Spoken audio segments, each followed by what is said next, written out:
اعوذ باللہ من الشیطان الرجیم بسم اللہ الرحمن الرحیم وَإِذْ قَالَ إِبْرَاهِيمُ رَبِّ أَرِنِي كَيْفَ تُحْيِي الْمَوْتَى قَالَ أَوَلَمْ تُؤْمِنْ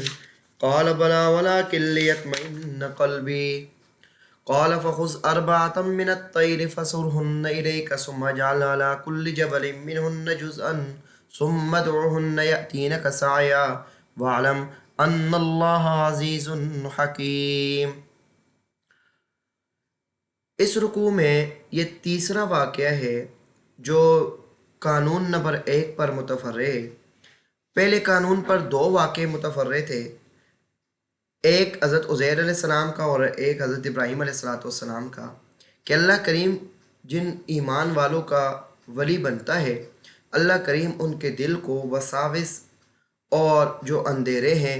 ان سے نکال کر نور ایمان اور ہدایت کے اعلیٰ درجات تک ان کو کیا ہے ترقی عطا فرماتے ہیں،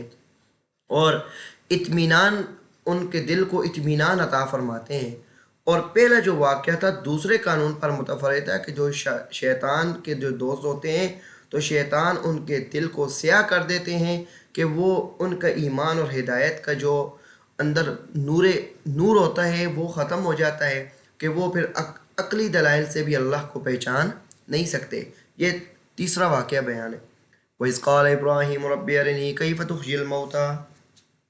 جب کہا ابراہیم علیہ السلام نے ربی اے میرے رب، ارنی مجھے تو دکھا، کیف تحیی الموتیٰ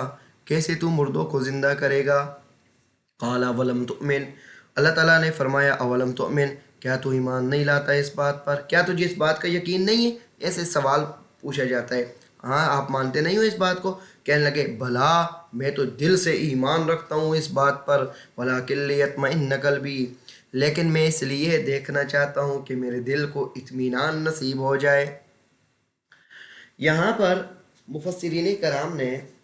اطمینان اور ایمان کی تعریف کو واضح کیا ہے اور کچھ سوالات کے جوابات دیے ہیں اور ساتھ ساتھ ذکر کریں گے۔ ایمان ایک اختیاری یقین کا نام ہے جو انسان کو رسول صلی اللہ علیہ وسلم کے اعتماد پر کسی غیب کی بات کے متعلق جو حاصل ہوتا ہے۔ کچھ غیب کی باتیں ہیں جو عالم برزخ کے احوال ہیں، قیامت کے احوال ہیں، ہم سے چھپے ہوئے فرشتے ہیں، کتابیں جو پہلے اتری ہوئی ہیں۔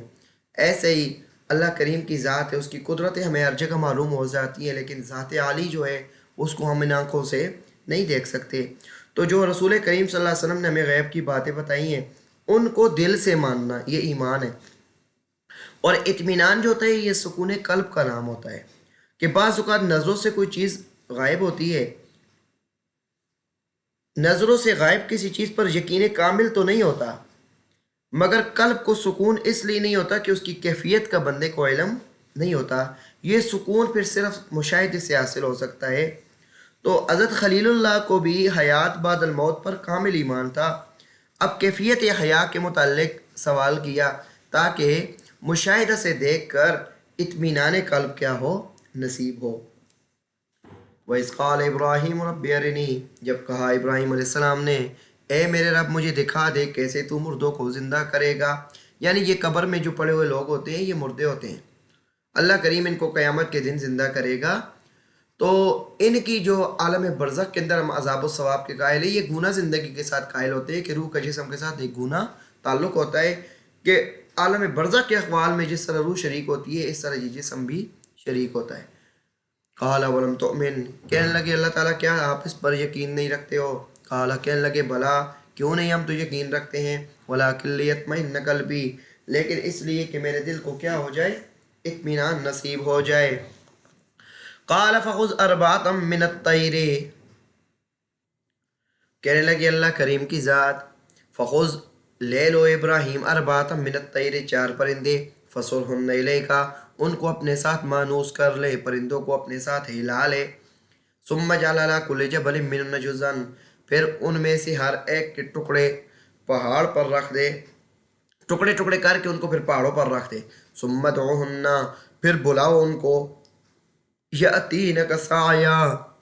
وہ آئیں گے تیرے پاس دوڑتے ہوئے، وعلم جان لے کہ ان اللہ عزیز حکیم کہ بے شک اللہ کی ذات غالب ہے، حکیم حکمت والی ہے۔ یہاں پر ابراہیم علیہ السلام کو اطمینان قلب کے لیے ایک مثال اور ایک تجربہ کرنے کا موقع دیا گیا کہ آپ ایسے کریں، 4 پرندے لیں، ان کو پہلے اپنے ساتھ ہلا لیں، پھر ہر ایک کے ٹکڑے ٹکڑے کر کے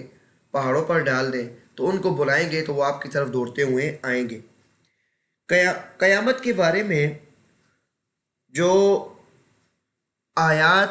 اور دلائل کے ذریعے علم ملتا ہے وہ علم استدلالی ہوتا ہے، اور جو چیز مشاہدہ سے بندے کو معلوم ہوتی ہے وہ بدی اور ضروری ہوتا ہے۔ تو یہ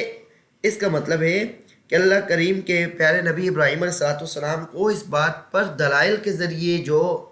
ان کو معلوم ہوا اس پر یقین تھا، لیکن زیادہ سکون اور اطمینان کے لیے یہ سوال کیا کہ وہ سامنے دیکھ لیں کہ ان کے دل کو مزید سکون کیا ہے مل جائے، یعنی مزید ترقی کیا ہے ان کے دل کو مل جائے۔ اس کا یہ مطلب نہیں ہے کہ ان کو کیا ہے اس پر ایمان نہیں تھا، بلکہ دلیل کے ذریعے جو ان کو معلوم تھا اس کے اوپر ان کا پورا پورا یقین تھا، کیونکہ حضرت علی کرم اللہ وجہ سے منقول ہے کہ آپ نے فرمایا کہ اگر عالم غیب سے پردہ اٹھایا دیا جائے تو میرے یقین و اطمینان میں کوئی زیادتی نہ ہوگی، کیونکہ مجھے ایمان بالغیب ہی سے اطمینان کامل حاصل ہوا ہے۔ تو بعض امتی بھی ایسے ہیں کہ جن کو دلائل سے ہی کیا ہے اطمینان قلب نصیب ہوا ہے۔ تو حضرت ابراہیم علیہ السلام کو بھی علم جو دلیل سے حاصل تھا اس پر پختہ یقین تھا، سوال صرف یہ کیا کہ اطمینان قلب نصیب ہو جائے جو مشاہدے سے حاصل ہوتا ہے۔ تو یہ 3 واقعات بیان کرنے کا مقصد یہ ہے کہ ہمیں اپنے رب پر کامل بھروسہ ہو، اپنے رب کے ساتھ ہم محبت کریں، اس کی عبادت کریں، اس کے ساتھ کسی کو شریک نہ کریں، کہ شیطان کی طرف سے اگر وساوس دل میں پڑیں گے تو شیطان کا کام ہے شک میں ڈالنا۔ شک پہلی گمراہی کی سیڑھی ہے کہ جس کو شک پڑ گیا اس کے اگلے دن جو ہے وہ خراب شروع ہو جائیں گے۔ تو شک سے بچنا ہے کہ شک جو ہے یہ شیطان کا پہلا ہتھیار ہے، اور آخر کار دل پر مور لگ جانا، معاذ اللہ دین سے خدا سے دور ہو جانا، یہ آخری درجہ ہے۔ تو جب آپ اللہ تعالیٰ کے قریب ہوں گے، اللہ کا ذکر کریں گے، عبادت کریں گے، اللہ کی ایمان کی زندگی گزاریں گے، اور یہ دیکھیں گے کہ اللہ تعالیٰ کو کیا پسند ہے۔ اللہ کریم کو پسند ہے پاک رہنے والے لوگ پسند ہے، صاف رہنے والے لوگ پسند ہے، اس کی عبادت کرنے والے لوگ پسند ہیں، اس کو یاد کرنے والے لوگ پسند ہیں۔ تو جب آپ یہ کام کریں گے، اللہ کو یاد کریں گے، تو اللہ تعالیٰ کی محبت اور اللہ تعالیٰ کی مدد آپ کے ساتھ ہوگی۔ تو شیطان جو دل سے حملہ کرے گا اس کو اللہ کریم اس سے آپ کو نجات عطا فرمائیں گے اور آپ کے ایمان کو مضبوط کریں گے۔ اللہ کریم ہمیں اپنی پناہ میں رکھیں کہ ہم اس شیطان مردود کے ہاتھ چڑھ جائیں اور یہ ہمارا ایمان خراب کریں۔ وآخر دعوانا ان الحمد للہ رب العالمین۔